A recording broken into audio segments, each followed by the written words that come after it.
Bienvenue dans cette nouvelle édition du Non-Stop Info. Voici les titres de l'actualité.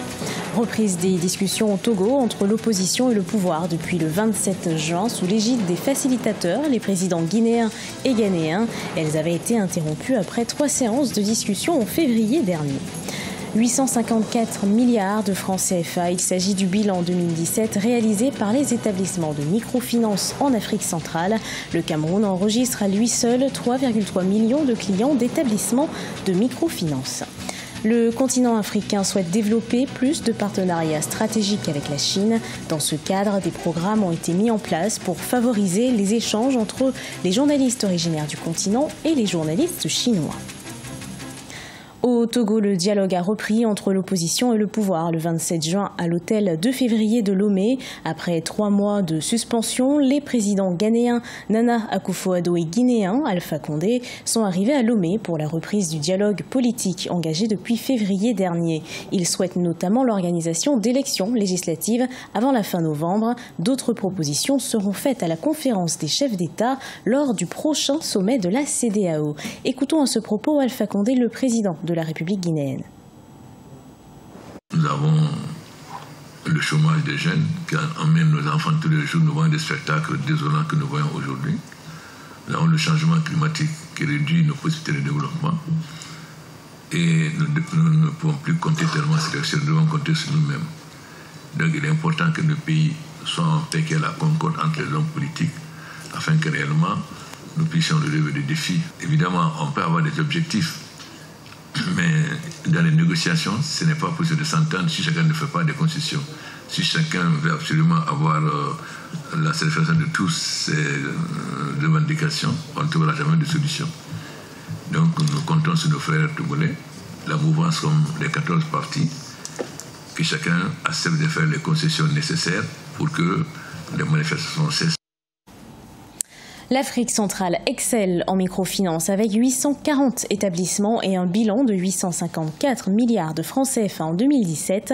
Le Cameroun occupe la place de leader avec des entrées en dépôt et crédit de 340 millions de francs CFA. Ces chiffres ont été rendus publics le 25 juin dans un rapport sur l'activité des établissements de microfinance par le ministère des Finances du Cameroun. Les détails avec Nathalie Mo. En Afrique centrale, les établissements de microfinance ont réalisé un bilan de 854 milliards de francs CFA en 2017. Au cours de la même période, les dépôts de la clientèle se sont élevés à 672 milliards de francs CFA, alors que les crédits bruts ont atteint 354 milliards de francs CFA. Des crédits prioritairement orientés vers des prêts à court terme, permettant un certain contrôle des financements à risque. La BDEAC, la Banque de développement des États de l'Afrique centrale, pourrait servir de banque centrale pour les microfinances, de manière à leur permettre de se refinancer à bon compte. Dans ses performances économiques, le Cameroun enregistre à lui seul 3,3 millions de clients d'établissements de microfinance au sein de la communauté économique et financière de l'Afrique centrale, CEMAC. Le ministre camerounais des Finances, Louis-Paul Motazé, dévoile que le pays a investi 340 milliards de francs CFA dans ces établissements, soit 53% des dépôts et 69% des crédits octroyés. Le niveau général de l'économie du Cameroun, sa situation géographique en charnière entre le Nigeria et le reste de l'Afrique centrale, le Cameroun est nettement privilégié par rapport à un certain nombre d'autres pays de la sous-région. La Banque des États de l'Afrique centrale a dénombré 840 établissements de microfinance en zone CEMAC. Dans un pays comme le Cameroun, ce secteur contribue à 10% au financement de l'économie nationale. La coopération entre la Chine et l'Afrique se fait également dans le domaine médiatique. Des programmes ont été établis pour favoriser les échanges entre les journalistes du continent et les journalistes chinois. Une coopération essentielle pour l'obtention d'informations sûres et équilibrées. Solange Dubois. Le continent africain souhaite développer plus de partenariats stratégiques avec la Chine. C'est dans ce cadre que le Forum sur la coopération sino-africaine a été organisé, une discussion essentielle au développement économique et social entre les deux parties, que ce soit pour les entreprises, au niveau de la défense, mais surtout en ce qui concerne les médias. Si vous venez en Afrique, nous sommes loin derrière dans le domaine des avancées technologiques. La Chine connaît une croissance rapide en termes d'informatique et de technologie. Donc je pense que c'est un secteur dans lequel les Africains peuvent s'inspirer pour avancer dans ce domaine. Des programmes ont par ailleurs été établis pour favoriser les échanges entre les journalistes originaires du continent et la Chine, une coopération des médias importante pour une meilleure compréhension des pays, selon certains observateurs. C'est le cas notamment pour Zipporah Wangari Mutui, qui pensait que la liberté d'expression était limitée dans l'empire du milieu. J'ai vu de nombreux reportages, j'ai vu des histoires sur les migrants. J'ai vu tellement d'histoires et tant d'autres problèmes. Quand vous venez ici, c'est totalement différent de l'idée que l'on se fait. On ne parle pas des choses positives que fait le gouvernement. La coopération entre la Chine et l'Afrique continue à avancer. Pour rappel, 60 milliards de dollars ont été programmés dans de nombreux projets infrastructurels et éducatifs, dont 90% de cette somme a déjà été débloquée. La Coupe du Monde 2018 se poursuit en Russie. Pour en parler, José Douglas, notre spécialiste sportif. Alors, le vainqueur sortant du Mondial 2014 a été éliminé. Une élimination plutôt qui a créé la surprise. Oui, tout à fait, Vina. Et nous allons commencer par les matchs donc, du groupe E et Suisse-Costa Rica. Et c'est la Suisse que vous allez voir qui est en rouge, qui a créé la grande surprise aussi, la grande gagnante de cette journée avec match nul. 2 buts partout, les buts Blerim Zemali à la 31e et Josip Mik à la 88e pour la Suisse et pour Costa Rica, Kandal Watson à la 56e minute et Yann Sommer à la 93e minute de jeu. Nous allons enchaîner avec Serbie, Brésil et les Américains du Sud ont retrouvé le football qui a toujours fait le succès du Brésil en jaune et 2-0 pour les coéquipiers de Neymar, Paulinho à la 36e minute.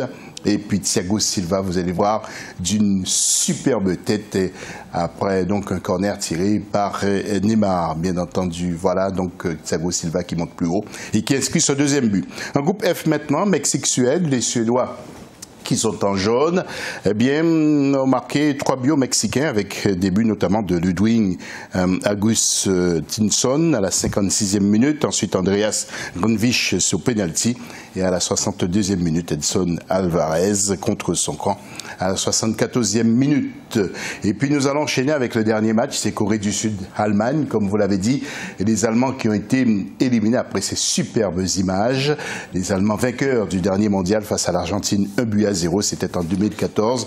Ils ont plié devant les Sud-Coréens 2-0, 2 buts en l'espace de 4 minutes avec Kim Yoon-gwan à la 92e minute et Son Heung-min à la 96e minute. Vous voyez donc les Allemands qui sont très tristes, même les supportrices sont pleurés. Pour les tableaux maintenant, eh bien, groupe E, vous connaissez les résultats, 2 buts partout entre Suisse et Costa Rica et Brésil qui bat Serbie 2-0. Le Brésil termine en tête devant la Suisse. Les deux équipes sont qualifiées. Un groupe F maintenant, Suède qui écrase le Mexique 3-0 et puis les Allemands qui sont sortis après cette défaite contre la Corée du Sud. Suède et Mexique sont qualifiés. Revenons sur le match Maroc-Espagne maintenant et les Marocains se sont réveillés vraiment trop tard. Écoutez l'analyse des deux entraîneurs, d'une part Hervé Renard pour le Maroc et d'autre part Fernando Hierro pour l'Espagne. L'équipe qui a été mal récompensée a joué pour gagner et a souffert comme toutes les autres équipes opposées aux Espagnols. Je dois féliciter les joueurs pour cette Coupe du Monde, mais ils ont manqué d'expérience dans le premier match. Les joueurs marocains procèdent bien par les contre-attaques. Ils ont apporté la preuve de leur capacité et de leurs moyens et ont été soutenus par des milliers de supporters pleins d'enthousiasme. Et José Douglas, jour J pour le Sénégal qui pourrait être le seul représentant de l'Afrique en 8e de finale. Et puis il y aura 3 autres matchs, surtout Vena, en groupe G, Panama-Tunisie. Ces deux équipes n'ont plus rien à espérer, sauf peut-être une victoire pour ces derniers matchs et faire honneur à leurs supporters. Angleterre-Belgique à égalité de points, ces deux équipes joueront le match de la première place. Et puis en groupe H à 14h GMT, Sénégal-Colombie, les Lions de la Teranga peuvent surprendre à condition bien entendu de respecter les consignes. Sadio Mané, Mbaye Niang et Ismaïla Sarr vont alimenter Keita Baldé en ballon car il sera seul à la pointe de l'attaque. Mais en face, il y aura du lourd. Rames Rodriguez et Falcao. Et puis Japon-Pologne, Japon 4 points dans son groupe et leader. Eh bien, Pologne 0 points, dernier est éliminé aussi. Le Japon n'est pas vraiment à l'abri, tout dépendra du match entre Sénégal et Colombie. Pour les duels maintenant, nous allons voir 2 tableaux pour terminer ce jour, cette intervention. Alors un mot sur les premiers matchs comptant pour les 8e de finale. Donc, et nous retrouvons le 30 juin à 14h GMT. Eh bien, France-Argentine, ce sera à Kazan, donc comme vous le voyez. Et puis, on évoque déjà ce match un peu partout. Et puis, le même jour, à 18h GMT, Uruguay contre Portugal. Ce sera à Sochi. Mais avant ça, il y a Sénégal-Colombie qui nous attend ce jeudi 28 juin à 14h GMT, madame. Merci José Douglas. Ce journal a été préparé par l'ensemble de la rédaction. Merci de l'avoir suivi. Retrouvez dans un instant une nouvelle édition de l'actualité sur Africa 24.